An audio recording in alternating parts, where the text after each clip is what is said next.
Welcome back to our review of the year 2013, and I have with me here Adeola Fayehun. And on the phone, on Skype with us is Laolu Akande. Akande, welcome back again. Thank you, Rudolf. Okay, so now we are focusing on Nigeria. We are going to look at some of the stories that have been making news in Nigeria. Let's start with the situation, the political situation, where you have the PDP and the APC. You know, at the beginning of the year, there was that conflict, that tension within the PDP. They were trying to elect a new chairman of the party. And now it continues. And in fact, it's become serious that you now have the new PDP and the old PDP, and part of the new PDP moving over to join the APC. So, Laolu, what is going on here? Is the goal of the opposition just to make sure that the president doesn't get a second term, or are they really progressive when you have elements of the old PDP joining the new APC? Yeah, thank you, Rudolf. As you well know, Nigerian politicians are not committed to any political ideology. Nigerian politics is driven, centrally by two things: elite interests and ethnicity. I think what is happening is the northern elite, they have come to a seemingly solid conclusion that it's time for power to shift, and that this has to happen in 2015. Now, Mr. President hasn't given them the green light that this is going to happen. As a matter of fact, they believe that the president is going to want to run for a second term. And so all this shift and this movement that you are seeing towards the APC is not only a northern movement, I'm not going to say that, but it's essentially a pro-northern movement. The North wants to get power back, and that would be my first, the first meaning that I will bring out. Now, there are other things happening, but I think essentially this is another movement to recapture power in Nigeria. If it's another movement, why are people like Tinubu, Bola Tinubu, and virtually all the governors and politicians in the southwest and the so-called, even Edo State, why are they all part of it? Even Rotimi Amechi, why are they part of it, Laolu? Yeah, well, and that's why I say that it's not only another movement. There are other ways in which we can interpret it. And, that's just one of the other ways. Like, yes, Amechi is disgruntled with what is happening in the PDP. He has this ongoing battle with the president. Bola Tinubu, Ashiwaju Bola Tinubu, as we must call him, of course, has the hold of what is happening in the Southwest. And they have always been consistent in their anti-PDP approach. So what you have now is a seeming marriage between the northern interest and some other elements in the South, especially in the Southwest, to bring an alliance that I believe is going to produce another president. Now, that is yet to be seen. But I think it's, the alliance is coming together, but essentially I see the outcome of it going to be a northern president. Because, look, if APC doesn't present a northern candidate against Jonathan, if he runs on PDP, then the way Nigerian politics is matched right now, there is no contest. What do you mean there's no contest? You mean that Jonathan will win? Well, I'm saying that in my opinion, if APC does not, yeah, I got that. So you're saying that if Jonathan is running against Fashola, that Jonathan will win. Is that what you're saying? I don't know that, Rudolf. Okay, I just want to get that right, because it seems as if you're saying if it's not a northern candidate, that there's no contest. Well, because my major premise, that I'm risking to analyze based on what I think I know of Nigerian politics is that, look, all this APC thing the most important thing is that the Northerners want power again. So if APC don't present a Northern candidate for presidency, then, you know, it's not going to happen. But I think you and I can guess, you know, that APC will have to present another candidate. Don't you think so, Rudolf? Well, I'm the one asking questions. I thought it's a round table. All right. Do you have anything to say about that? Yeah, you were asking the other time about the fact that these people are moving to APC and it's like the same caliber. Yeah. Laolu, do you think that what changes now if tomorrow we hear the news that Obasanjo has joined APC? Does that transform Obasanjo? Or do you think that pollutes the APC? Well, I don't know about pollution, but Obasanjo has said that he is not going to leave PDP, and I think that might be a reliable statement, you know, because of his ego. Obasanjo going to APC is going to totally dismantle who Obasanjo is. It's going to be a total demystification of it, because he won't get the kind of influence in APC that he has in PDP, whatever he has left. So I don't see Obasanjo going to APC. Now, you are correct. APC now is made up of all kinds of strange bedfellows, and we are yet to see the local crisis that is going to erupt. You have people in the state who are committed enemies, people who were in APC before, who were in PDP before, and who fought tooth and nail against AC candidates. They are now together in the same boat. Rudolf, we don't know where this is going to be, is going to end, but I can assure you, as you know, it is going to be very exciting. Yeah, Okube said recently, this week actually, that APC will explode. So you think that will happen very soon? I think PDP will explode first. Somebody should tell Okupe that. All right, let's go to other stories in Nigeria. But I wanted to comment about the story that we're talking about. First of all, I feel like PDP has already exploded. That's why we're having this old PDP, new PDP, APC. But the fact that a lot of people are moving to APC, it looks as if right now everybody is just concerned about anything is better than PDP. They don't really care what it is. Any other party is better than PDP. I feel like that's what many of the politicians are doing right now. But at the same time, the fact that it's the same set of people that are going to APC makes me wonder, and I'm still wondering till today, what happened to young people in Nigeria? Why is it that only these old men that have been there since God knows when, the same set of people, we keep recycling them? Saying old men is not to be insultive, but I'm trying to say that it's somebody who was a governor is not a senator, somebody who was a minister is not. It's like the same set of people that we are recycling in Nigeria. And to me, as a young Nigerian, I feel like that should be a challenge for young Nigerians, that we need to get more involved in, you know, the affairs of our country. And the last thing that I want to say is that the president, Goodluck Jonathan, I feel like he missed a golden opportunity to do well, because I don't know if someone else from his region has ever been president in Nigeria. So this is the first time that somebody from his region is being the president, and I really wish that he would do well in his time, because it's going to be a long time for the bats to come back to them again, considering the way he's handling the affairs of the country right now. Laolu, do you agree? Yeah, well, you know, I wish that I don't agree with what Adeola has just said, but I think she's correct. Now, you will rather hope that Nigeria will get to a point where it doesn't matter which part of the country you are coming from, that what matters is that you merit it, you are prepared. You are prepared to be president, you are prepared to be governor, you are prepared to be the local government chairman, to be senator, to be House of Reps.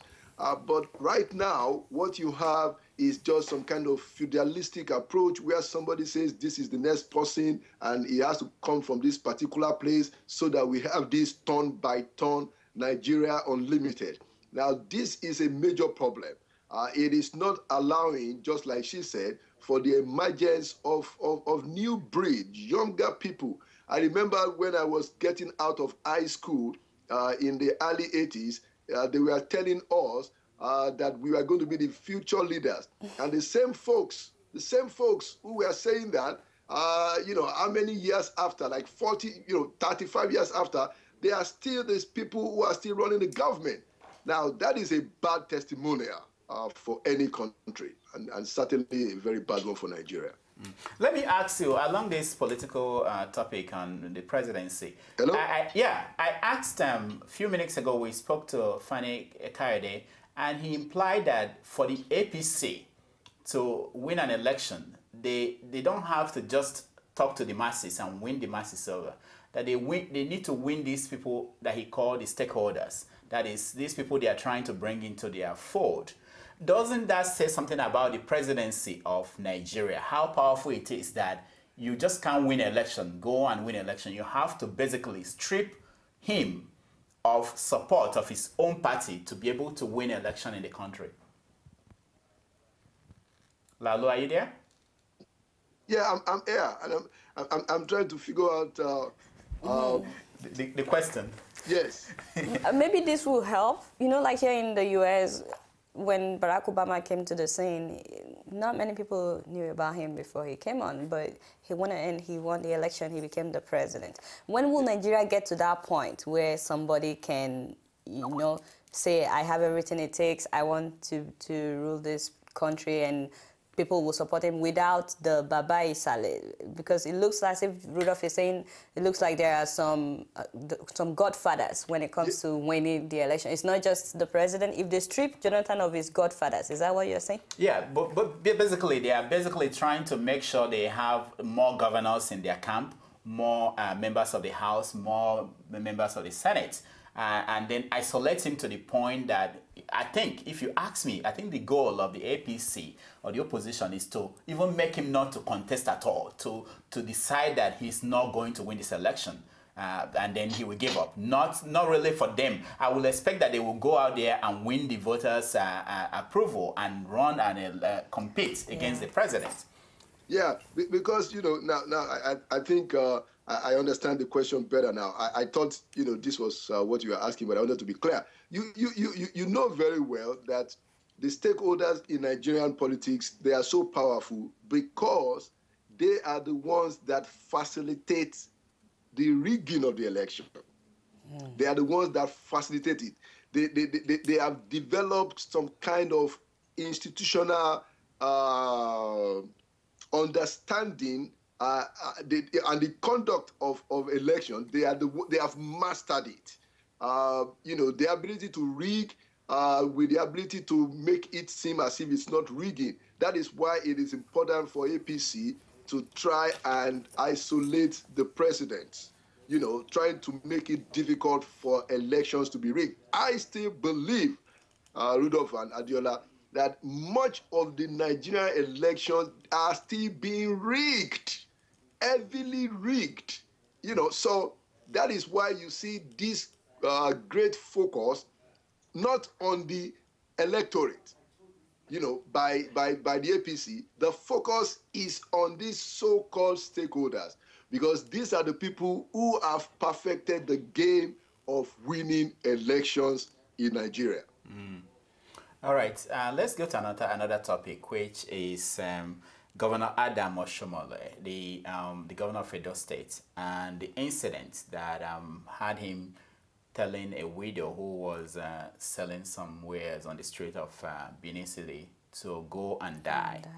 Now, that story has so many implications. One, it showed the power of social media, because that is the kind of thing that happens every day in Nigeria. But when it was picked up and it became a video and the social media, people started showing their outrage, the governor was forced to apologize. But did anything change? Do we know if that is a lesson that politicians and people in power in Africa, essentially, or Nigeria, did they learn anything from that? Me? Yeah, I'm asking you. Or is it a turning point? No, personally, I wish that Nigerians would see that. I wish that something would click after that, that, wait a minute, it looks like the people actually have power. Because in that case, for the governor to be forced to apologize for what happened, it's because the people have power. And I wish that after that, we would have been seeing more of such coming up on the internet. Because, like you said, this is happening every day. But it died down. We'll wait again until another big one. But almost all Nigerians have cell phones. Like policemen, you know, the policeman that was busted in Lagos as well, it was because somebody put it on YouTube, because this happens every day.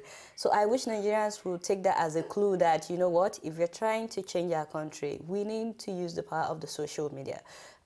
These people are always watching. They're always on the lookout for what are people saying about me on the internet, what are people saying about me on Facebook and all that. So I wish that Nigerians would take that as a clue to just go after them with the power of the social media. Now, looking at the story, personally, I don't see that as an apology. Sorry to say, because I watched the video. The governor spent the first 4 minutes talking about why he did what he did, as if it's okay for him to do that before finally saying he's sorry. And then I feel like the reason he decided to apologize was because PDP, trying to shame his party, decided to give the woman 250,000 naira, and then he came around and said he would give her 2 million naira or something like that. So politics is also involved in this. At the same time, I appreciate the fact that at least he apologized. But to be honest, that doesn't mean that such would not happen again. Next time they will just look for, is anybody holding a camera? And in fact, when this news broke, someone was telling me they're probably looking for the camera guy right now, whoever put that on YouTube. Yeah, Laolu, what is your take? Especially, I want you to expand it to cover the issue of traditional media and the new media and social media, relationship between these two different groups. Is the traditional media lacking behind? Are they now following social media and the unorthodox media? What is going on in that world? Yeah, thank you, Rudolf. I think that you know, we have to be very, very thankful to God, you know, for what the social media has come to represent, especially in a place like Nigeria. I believe that the social media has the potential to bring some very substantial transformation to the Nigerian polity, even to the Nigerian society, in different and several areas of life. I mean, look, we all know that the communication between the powerful and the less powerful in Nigeria, the social interaction between them is essentially derogatory. And people have come to accept this as the norm. If you have a driver working for you, it is okay for you in Nigeria to say that he's a fool, that are you mad, are you crazy? You know, these are the regular things that happen in the kind of communication. And so when Governor Oshiomhole was speaking to that woman, it was just a reflection of the communication that exists, the kind of communication, the kind of derogatory communication that happens between the powerful and the less powerful in Nigeria. And that's why I'm very personally glad that the social media brought this. And now everybody is now saying, oh, how can you do that? How can you do that? Hey, this is how they do it in Nigeria. But thank God, it forced a sitting governor to have to do a rethink, because now you have the social media that is putting it out there for everybody to see. And now it's like everybody suddenly woke up and say that you can't talk to people like that. Now, I must say that, you know, because I like the redemptive purpose of Governor Oshiomhole calling the woman to the State House, drinking tea with her and offering some words of regret. I know that Adeola would have wanted maybe him to mean more than that, but I think I will give Oshiomhole the credit, whatever it is that made him to do it, we may not be sure, why he did it. Yeah, it could be because he actually was sorry. He said that even his daughters were harassing him. It could be because of what the PDP was going to do. But whatever provoked him to actually, apologize and try to make it up with a woman, I think we should give him credit for that. Now, going forward, what should we do? I think it's important for us to continue to highlight that the Nigerian elite, whether it's political elite or economic elite, this is how they speak derogatorily to the people under them. And so it's important for us to wake up and smell the coffee. Let me also say that apart from the politicians and the elite, we also know that the way we treat Nigerians treat their mates and people, servants and people who live in their homes are essentially the same way that the governor acted. So while we tend to attack the people at the top and say they should correct themselves, you hope that regular Nigerians will also see that the way they behave too is I just want to tell Pastor Akande that I did give him credit though for apologizing, because I know that there are some politicians in Nigeria that could care less. Even if their name is out there, the video is out there, they can even say the video is not correct or it's fake or it's even though it's So I do give him that credit of apologizing, because I don't remember any Nigerian governor that has ever apologized for something. Now, Laolu, let me ask you, because this is important to me and I think to all of us.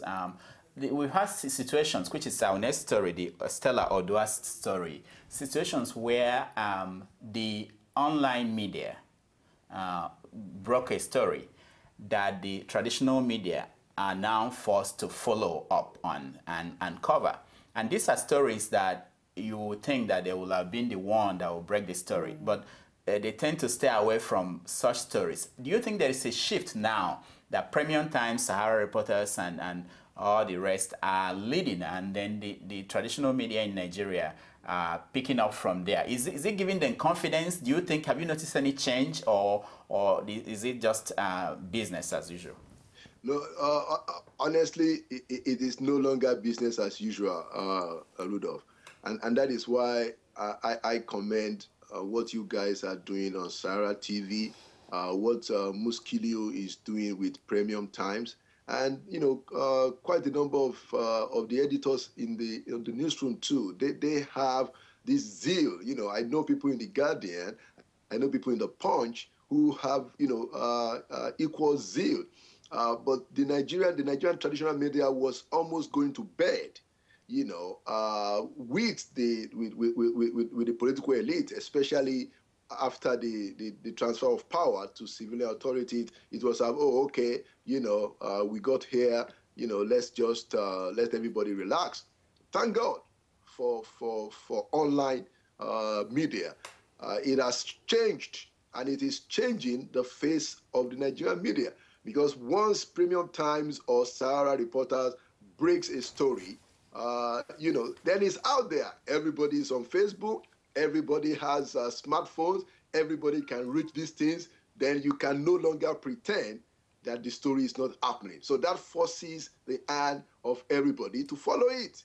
So I believe the social media or even the online news reporting is transforming the way journalism is practiced in Nigeria, and I'm very glad for it. All right, our next topic, we can't really do this without talking about Boko Haram. Laolu, I know that your organization, the Christian Association of America, in Nigeria, in America, yes, pushed for Boko Haram to be recognized by the State Department as an international terrorist organization. And that happened this year. And we also know it's kind of see a shift in tactics of Boko Haram group. They're now attacking military formations more than any other group in Nigeria. What is actually going on? Jonathan said that they are winning the war. Is the country winning the war against terror? Well, thank you for that question. The Christian Association of Nigerian Americans, we are very delighted that the U.S. government eventually designated Boko Haram as a foreign terrorist organization. Now, we believe that is important because it sends a clear signal to every other government in the world. But coming back to your question, is the Nigerian government winning the war against terrorism? Well, I hope right now they have brought it to something that is within the reach of victory. Now, it is not over. Those people, not being a military man, maybe I don't understand why it's such a difficult thing for them to actually conclude this war. But part of the problem that we have seen is the emphasis and the fact that there are still a lot of human rights abuses that is being committed, against the people that have been arrested, and this is taking away, it is taken away from the focus on having to deal with this evil group. And again, that comes back to what was the practice in Nigeria. In Nigeria, if you are in prison, if you are detained, you just lost your right. So my concern is that this is it is now bringing a problem. It is sharing the focus instead of all of us talking about how do we defeat Boko Haram. Now we have to also look at the fact that the suspects, people that have been arrested, they are being treated in an inhumane way. And then everybody is concerned about that. I hope that the Nigerian government will keep on, the war. This war can be won. Initially when the emergency rule was imposed, the whole thing subsided. But then I think the government also they relaxed a little bit, the military relaxed a little bit, and the people resurged again. But I hope that this is a battle that can be won, Rudolf. Okay. All right. Let's go to the next topic, which is, I called it how we cover the presidency. At the beginning of the year, we were dealing with the issue of the wife of the president, Patient Jonathan, being sick, and the government denying that she was ill somewhere abroad. Later on, she came back and she agreed and she said that she was ill, she was treated in Germany. Now, we take it down to the present time and what happened when the president went to London and fell sick, and the presidency on their own reported that he was ill and he was taken to the hospital, which I think is an improvement. Laolu, do you know why that happened? Do you think that something changed? Somebody learned something in the course of the year? I will hope so, Rudolf, that the people who manage the public affairs of our leaders, I will hope that they are taking their own personal credibility seriously. Now, as you know, in much developed societies, if you said that your principal just traveled out to have a vacation, and then your principal came back to say, hey, thank God, everybody, I was sick, which you are denied, we know that whoever is the spokesperson or the people managing the public affairs, we have to resign, but our people doing some of this job, it seems they have lost their shame. But we must be thankful that now they seem to be learning the lessons. They are now trying to give us the information ahead, and hopefully, I hope we keep this pace. But let me say a word about the First Lady. Look, this woman is basically out of control. And I don't know where she got the temerity, to come back and deny the very same story that that our people have gone ahead with.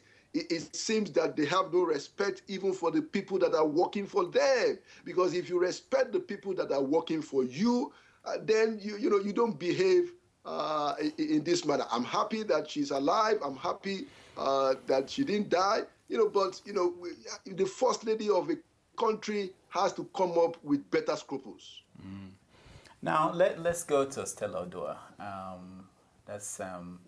We started with where she said that a plane crash, the plane crashes are acts of God, and then we went to where an agency under her bought 2 BMW vehicles for 225 million naira.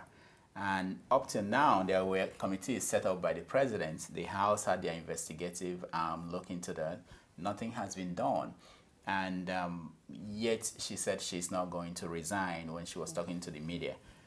Why do you think that she is sticking to her position and that the president is not giving the nation any kind of account of the outcome of the investigation? No, it's for you, yeah. Oh, okay. Well, as you're well aware, I feel like there are some untouchables in Nigeria. That's a well-known fact because there are so many corruption cases that were never concluded. And if people who are nobody should be involved in some cases, they're immediately picked up and, of course, sent to jail. So definitely, to me, as a young Nigerian, it's very clear that there are some untouchables in Nigeria. You can say whatever you want. There are some people that they can get away with anything. I'm not saying that the issue of Stella will never be concluded, but as it is now, it's been weeks, probably months, probably. And she's still, you know, as if nothing has happened. But then you can just look at Stella Odua. I mean, take a look at the governor that Jonathan pardoned. I mean, that's just ridiculous. Somebody wanted in Europe as well, and someone that has already been put in prison. For you to say you pardon him, that just tells you the credibility of Mr. President. So, but for Stella Odua, I feel like that's not where she started. She's been getting away with a lot of things that people probably don't know. And I'm well aware that she's very, very rich, very wealthy, and I'm not sure, but I've heard that she could be one of the sponsors of, you know, whoever is elected. So, I mean, if she sponsored your election, I don't think you would have the power to then put her behind the bars or something. But a lot of people are fighting for her, saying that she's a woman and all that. But I was actually thinking that maybe she would come out and say the BMWs were also bought by God, because that was the explanation about the plane crash. But I'm glad that she didn't say that, because she would make a lot of people mad. A lot of people are already mad anyway. But the fact that she went to Israel and came back, I personally was hoping that at least she would, you know, admit to what happened and all that. But it's so very unfortunate. That's just what I can say as a young Nigerian watching all this going on. It's very, very unfortunate that this is happening and nothing is done about it. And it's been weeks, probably months as well. So why then should I not do something similar? Why should I not want to break the law if I see other people breaking laws and getting away with it? You know. So. Laolu, you had Adeola. She talked about as a young Nigerian. You are not so young Nigerian. What is your take on Stella Odua? Especially because, let me tell you, when I was reading Jonathan's response to Obasanjo's letter, when I got to the part about corruption and his efforts to deal with corruption, I had Stella in the back of my mind, and I was reading that it didn't sound real to me. Do you think that that particular incident damaged any claim by the presidency that that they are dealing with the issue of corruption? Yeah, well, first and foremost, Rudolf, I'm still very young. I'm a young boy. Please, you know, I'm contemporary with Adeola. Now, to the question, I think if the president doesn't have enough courage to fire Mrs. Stella Odua or to bring her to some form of accountability, then I suggest very strongly to the president that he should stop telling Nigerian lies that is fighting corruption. I mean, the president has to sit up. He has to be serious. You cannot say on the one hand that you are fighting corruption, and then on the other hand, you are overlooking this massive demonstration of corruption by a sitting minister. Come on. No, the question is, what does the president want us to believe? Is it for real? I mean, if Stella Odua doesn't have enough shame personally to take responsibility for our own action, then somebody who hired her should have the courage to ask her to pack her bags and go. So if the president keeps Stella Odua in the cabinet, please, Mr. President, stop telling Nigerians that you are fighting corruption. It's very simple. Pastor Akande is probably not aware of the fact that he already set up a committee. This is all Mr. President can do. He already set up a committee. They're investigating this case. So maybe in another 2-3 years, you know, the committee may be done. But I feel like we shouldn't just, you know, run this up without talking about another nationally pressing issue that I'm so glad is just over, and that's the ASU strike. So, Pastor Laolu Akande, I'm just wondering your take on the fact that this is the giant of Africa, and for 6 months, students were out of school. And Mr. President was saying in an interview that, oh, this happened in Ghana, the school was closed for a year or something like that. And I'm like, are you kidding me? Why are we comparing ourselves with, you know, what happened?